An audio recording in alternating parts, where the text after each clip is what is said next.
ये लाली है। हादसे ने इसका पिछला पैर छीन लिया। जिंदगी तड़प तड़प कर और रेंगते हुए खत्म होने वाली थी। लेकिन जब ईश्वर हर जगह नहीं होता तो वह इंसानों के रूप में अपने कुछ दूत भेज देता है। लाली को देख सकते हैं, अब यह ठीक भी हो चुकी है और घूमने फिरने का सहारा भी मिल चुका है।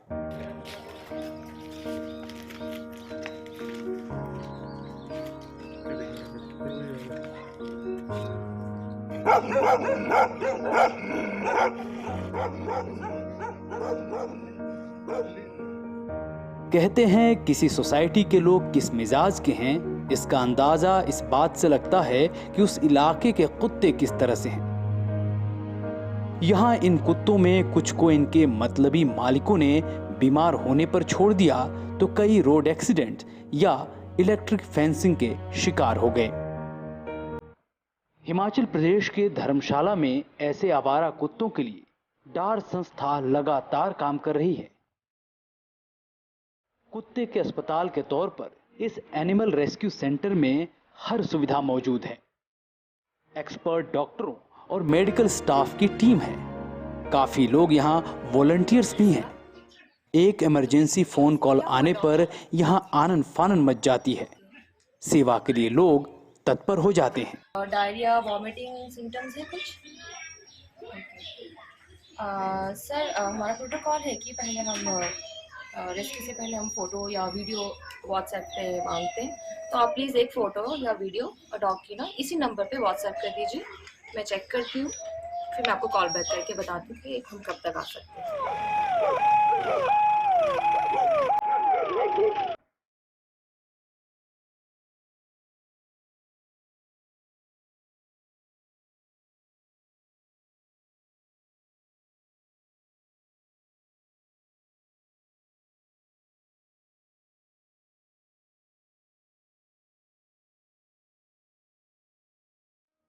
आज की दौड़ती भागती जिंदगी और पैसा कमाने के दौर में इंसानों के बारे में तो सोचा ही नहीं जाता, तो फिर इन बेजुबानों की सुध कौन ले।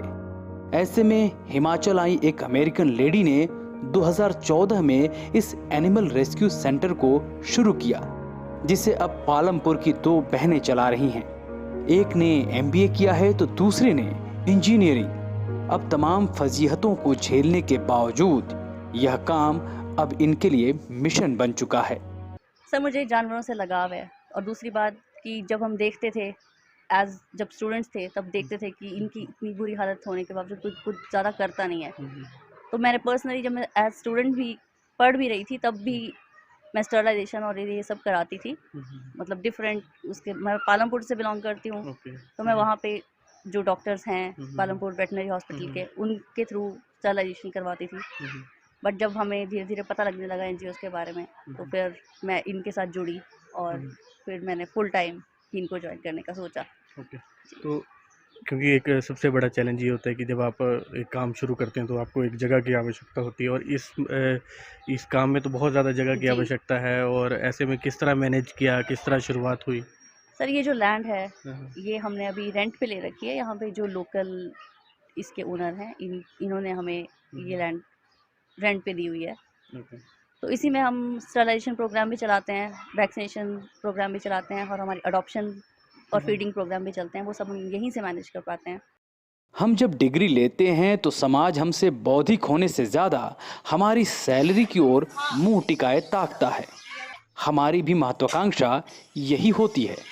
लेकिन इस एनिमल रेस्क्यू सेंटर में काम करने वाला हर शख्स ऐसी मानसिकता को रोजाना चुनौती देता है। मैं यहाँ पे एनिमल वेलफेयर असिस्टेंट हूँ, और मैं पूरा ध्यान रखती हूँ कि डॉग्स को किसी चीज़ की नेसेसिटी तो नहीं है, उनके blankets time to time change हुए हैं, उनके बाउल्स धुले हैं, या OT में सामान की ज़रूरत है वो प्रॉपर्ली रखा गया है या नहीं रखा। मेरे को बचपन से ही एनिमल से प्यार है, पूरी फैमिली ही एनिमल लवर है। तो रादर देन कि मैं कहीं और काम करती, मेरे पास अपने पास डॉग्स हैं, तो मुझे लगा कि इसी काम में जिसमें इंटरेस्ट है, एट द एंड सेटिस्फेक्शन बहुत ज़रूरी है काम से, पैसा तो आता जाता रहता है। तो पढ़ाई क्या किस मैंने इंजीनियरिंग करी है, मैंने बीटेक करी है इलेक्ट्रॉनिक्स एंड कम्युनिकेशन इंजीनियरिंग में।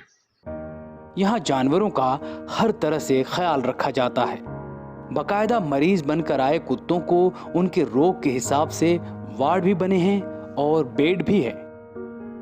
मसलन अब देखिए इनका ही कैसे इलाज हो रहा है।